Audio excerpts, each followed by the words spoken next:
Topic po natin, 20 best foods na dapat kainin ng senior. Okay, ito yung mga dapat kainin pag tumatanda.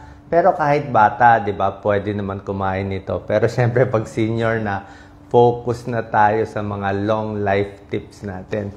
Nung isang araw, gumawa ko ng video yung mga bawal kainin. Ngayon naman yung mga dapat kainin. Ha? Okay, number 1.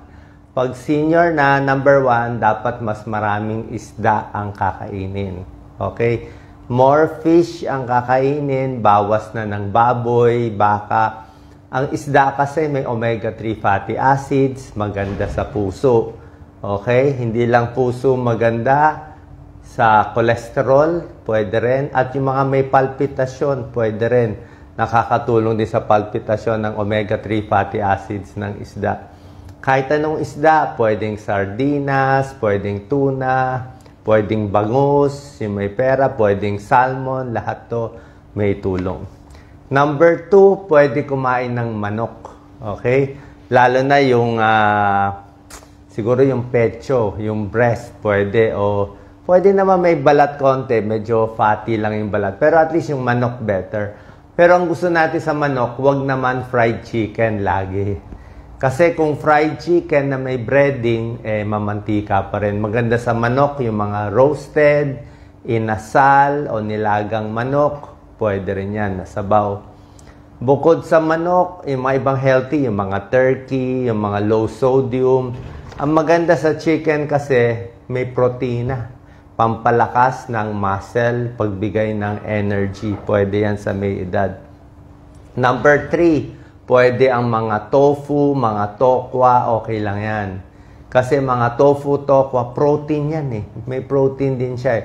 Imbis na puro baboy, baka kinakain, yung tokwa and tofu, yan ang mga veggie meat eh, protein replacement. Less fat pa yan. Number 4, magugustuhan nyo to, itlog. Okay, kahit senior, pwede itlog. Pero syempre sa itlog, mas gusto natin egg white. Okay? Ang mga doktor, basta may sakit sa katawan, may liver problem, egg white. Puro egg white ang binibigay. Bakit egg white? Mataas sa protein ng egg white. Okay? Tsaka ang itlog, actually pwede rin naman yung egg yolk eh. Kahit medyo mataas sa cholesterol.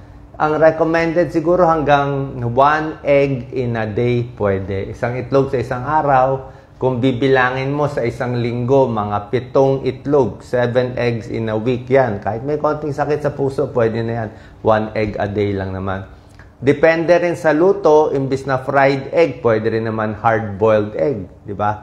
Huwag lang yung medyo malasado. Ayaw natin yung pag malasado kasi baka mamaya may bacteria, may salmonella. Mas luto konti yung gitna. Pwede. Ang itlog may vitamin D. Vitamin D is as in dog. Bihira lang yung may vitamin D na pagkain. Meron ding choline. Ang choline para sa utak na sa itlog din. So, mura pa ang itlog, di ba? So, kompleto siya.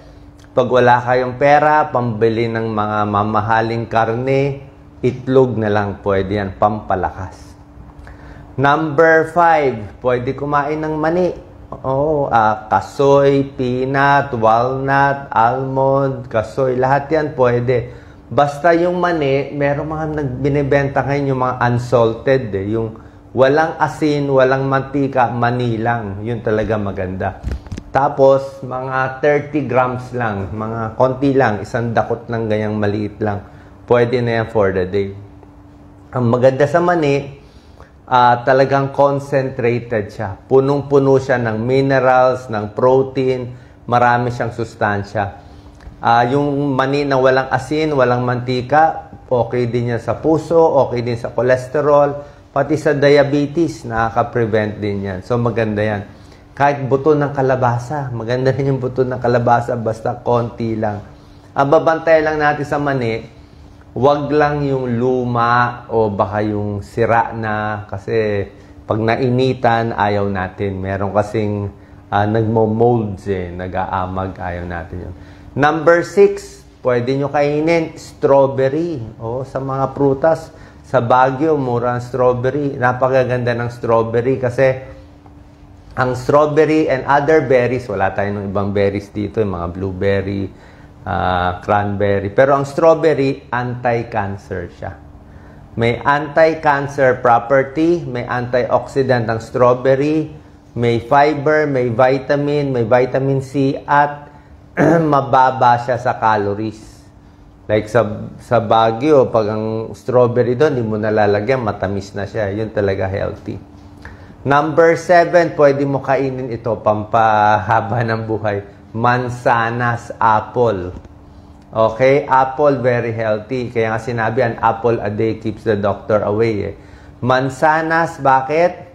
Low calorie. Kung gusto mo ng pampapayat na prutas, mansanas. Para sa diabetes, mansanas din. Ang baba ng glycemic index ng mansanas. Pag gutom ka, magmansanas ka. Pag stress ka, amuyin mo lang yung apple. Apple smell, apple scent, pampa-relax. Pag nagpa-panic attack, mag-amoy ng apple.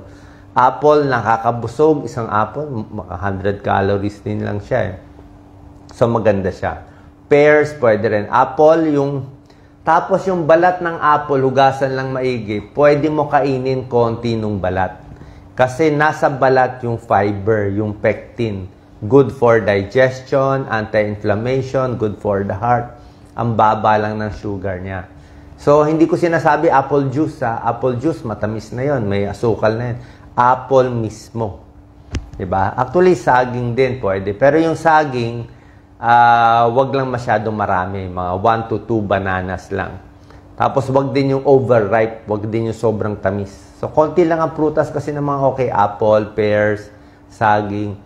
Oranges, pwede rin. Yung mga natin, citrus fruits. Orange, dalandan, suha, lemon, calamansi. Kaya lang, pag ginawa mong calamansi juice, lalagyan pa asukal, matamis. Pero orange mismo, dalandan, pongkam, maganda yan. Vitamin C, super ganda. Ang taas ng vitamin C ng orange mismo, lalo na may pulp, yung balat, pag kinain mo, may fiber yon, maganda. Yung fiber ng mga prutas, pampababa ng cholesterol. High fiber, high potassium. Pinapawisan, di ba? Low potassium, deadly, nakamamatay. At yung apple, may polyphenol. Polyphenol sa apple, orange, marami din. Good for the skin, immune system, ang orange kasi vitamin C, di ba? Para hindi magkasakit, hindi magkasipon. Number 9, nakakalimutan nyo na prutas to, avocado. Avocado, fatty siya, pero healthy fats ang avocado. Meron siyang monounsaturated fats. Good fats siya, kaya fatty pero napakasarap. Para makain, siguro konting-konting asukal lang. Konting-konting matamis lang. Pero avocado mismo, maganda. Although high calorie siya. High calorie pero very healthy yan. Maganda sa puso, vitamin, minerals, good fats. Monounsaturated fat. Number 10, ito ang dapat mong araw-arawin. Number 10, ito, pampahaba ng buhay. Itong number 10, green leafy vegetables. Lahat ng gulay, lahat ng talbos, 'di ba? Meron tayo. Marami kahit yung sa ampalaya, kangkong, spinach, 'di ba? Meron naman mga mura diyan, broccoli, pechay, pwede na pechay. O kung gusto mo spinach, may iba lettuce, pangmayaman, mga kale, 'di ba? So, lahat ng green leafy vegetable, nakita nila, pag kumain ka ng gulay, dapat sang araw 2 tasa. 2 tasa sa ordinaryong tao. Kung malaking tao ka, lalaki, 3 tasa. 3 tasang gulay every day. Huwag lang mamantika, huwag mo na lagyan ng maraming taba na sahog. Basta gulay lang. Lagyan mo bawang, kamatis, sibuyas. Okay na yon. Green leafy vegetables sa pag-aaral, bawas cancer. Halos lahat ng cancer na babawasan niya. Cancer sa bituka, cancer sa tiyan, cancer lahat. Kung marami kang bisyo, naninigarilyo, uminom ng alak, kumain ka maraming gulay, baka makontra konti ang bad effects ng sigarilyo at alak. Green leafy vegetables, pampapayat. Busog ka pampapayat. At pampababa ng diabetes. Hindi ka magkaka-diabetes. Kasi ang green leafy vegetables, siya siguro ang number 1 na pagkain pang diabetes. Bakit siya number 1 sa diabetes? Ang mga gulay, pechay, ampalaya, ganyan. Pati okra. Diba sa diabetes, ampalaya and okra may tulong eh. Ampalaya may component siya na para din sa diabetes, may special component siya. So, bakit siya number 1 sa diabetes? Number 1 na magandang green leafy vegetables kasi mababa ang glycemic index niya. Glycemic index, ito yung number na nagsasabi gaano kabilis ma-absorb ang sugar sa katawan para tumaas yung blood sugar mo. So, pag ang glycemic index mo 100, sobra taas yan. Glycemic index mo 15, maganda yan. 50 sa gitna, balance lang yon. Ang gulay, ang pinakamababa, isa sa pinakamababa, 15 lang ang glycemic. So, kahit ang dami mo kainin gulay, hindi tataas blood sugar mo. Ang pampataas talaga yung mga kanin, soft drinks, tinapay, donut, yun talaga, shoot up ka agad. Number 11, broccoli, cauliflower. Oo, bakit mahal ang broccoli? Cauliflower, a little less, no? Ang tawag dito, cruciferous vegetables. Ang inaral ko dito sa broccoli, anti-cancer siya. Top siya. Parang mga superfoods to na pang anti-cancer. Strawberry, broccoli, yan talaga. May mga pag-aaral sa Amerika yan. Department of Agriculture, less cancer. Kaya pag nakakita kayo ng broccoli o strawberry, kainin nyo. Kasi anti-cancer yan. Oo. Number 12, carrots. Ako nga, almost every day uminom ako carrot. Carrot juice, carrots. Bakit maganda ang carrots? Kita mo naman yung kulay ng carrots. Very orange. Ang ganda ng kulay ng carrots. May beta-carotene ang carrots para sa mata. Diba? Bababa bad cholesterol mo. Diba yung mga may cancer? Yung mga may cancer, carrots ng carrots. Eh. Actually, pag may cancer na, medyo hindi na effective yung mga juicing natin. Pwede pa rin. Pero pinakamaganda tong mga juicing natin with carrot juice, apple carrot juice, yung wala pang cancer, yung wala pang sakit.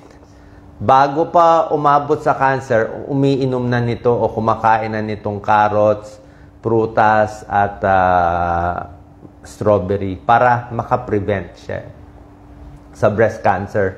Yes, yung carrots binibigay. Number 13, pwede beans. Beans. Yung mga munggo, pwede yan. Diba? Munggo. Munggo, talbos ng ampalaya, napakaganda, healthy, mura pa. Diba? Pang mahirap na high fiber, high protein. Diba? Biro mo, beans lang may protein ka.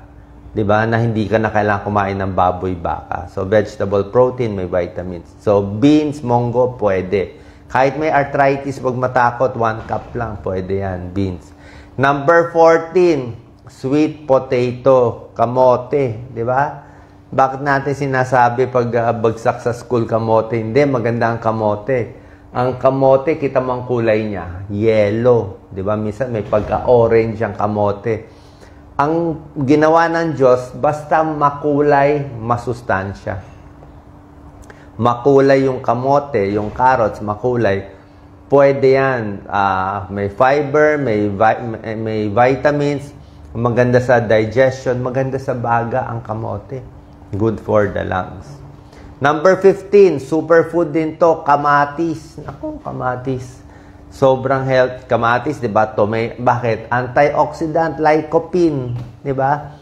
Sa ketchup. Ang problema ko lang sa ketchup,